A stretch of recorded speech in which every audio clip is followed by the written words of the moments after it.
बिस्मिल्लाहिर्रहमानिर्रहीम। अस्सलाम वालेकुम। With a different perspective Imran में मैंने एक बार फिर आप लोगों के साथ हाजिर। एक और सेशन हमने देखा जिसमें अल्लाह ताला के फजल करम से चीज़ें उसी तरह से रहीं जिस तरह से डिस्कस की थी। न सिर्फ उस डायरेक्शन में रहीं बल्कि लेवल्स भी वही टेस्ट हुए जो आपके साथ पिछले आउटलुक में हमने डिस्कस किए थे। 39,950 की आपको एक रेजिस्टेंस बताई थी जो कि पहले ही सपोर्ट थी, अब रेजिस्टेंस बन चुकी थी। और इसके साथ साथ बताया था कि जो डाउन साइड है वो 39,730 से 39,680 तक की हम देख सकते हैं। तो आज अगर हम देखें तो 39,920 का हमने एक हाई पोस्ट होते हुए देखा और उसके बाद फिर 39,723 पे इंडेक्स ने एक लो विटनेस किया और क्लोजिंग जो है 39,804 पे हुई। 31 पॉइंट्स का एक नेट लॉस हमने रिकॉर्ड होते हुए देखा, which is the third consecutive win by the bears, यानी कि बेयर्स की तरफ से हैट्रिक जो है वो स्कोर हुई। वॉल्यूम्स की बात करें तो 32.18 मिलियन शेयर्स ट्रेड होते हुए नजर आए KSE 100 इंडेक्स स्टॉक से, जो कि 24 मार्च से अब तक के लोएस्ट इंट्राडे टोटल हैं। और इस बात का मैंने वीकली आउटलुक में बड़ा डिटेल में डिस्कशन किया था कि जब चीज़ें एक थिन रेंज में जाना शुरू हो जाती हैं तो फिर उसका जो सबसे बड़ा नुकसान है वो वॉल्यूम्स को होता है। और आप देखें कि कल भी वॉल्यूम्स हमने कम देखे और आज भी वॉल्यूम्स जो हैं वो कम ही रिकॉर्ड हुए।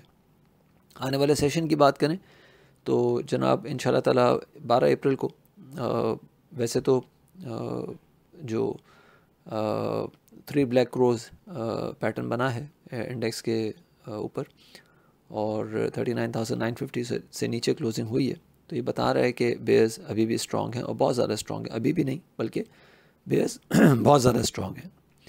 लेकिन जो आज का कैंडल फॉर्मेशन है वो थोड़ा सा डाउन साइड से एक long upper shadow sort of formation बनी है। मैं इसको हैमर नहीं कहूँगा, लेकिन एक long upper shadow long lower shadow sort of candle बनी है और वहाँ पे हमें कुछ वॉल्यूम्स नज़र आए, दो कि वो वॉल्यूम्स हमें इंट्राडे बेसिस पे अगर आखिरी सेकंड लास्ट आवर में वहाँ से वॉल्यूम जनरेट होता हुआ नज़र आए तो फिर आखिरी आधे घंटे में वहाँ से प्रॉफिट टेकिंग भी उसी तरह से नज़र आई, तो उसमें कोई शक नहीं है। लेकिन ऑल इन ऑल अगर बात करें तो यहाँ पे नज़र आ रहा है कि कुछ चर्निंग हुई है, तो इस बेस पे हम स्टार्ट शायद पॉजिटिव होते हुए देखें और 39,870 से 39,950 तक की या 990 तक की एक रेंज पोस्ट होते हुए नज़र आ सकती है।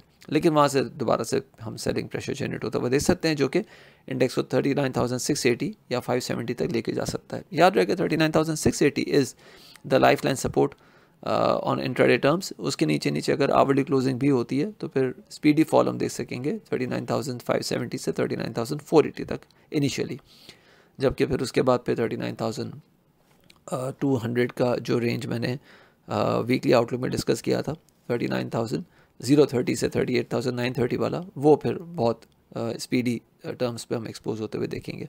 तो ओवरऑल स्ट्रेटजी जो है वो सेल ऑन स्ट्रेंथ ही होनी चाहिए और मिनिमल एक्सपोजर के साथ आप थोड़ा बहुत काम कर सकते हैं अगर बाय साइड पे करना है, लेकिन उसमें फिर अर्ली एग्जिट्स भी शायद आपको लेने होंगे। अपना ख्याल रखिएगा, अपनी राय से प्लीज़ ज़रूर आगाह कीजिएगा। थैंक यू, अल्लाह हाफ़िज़।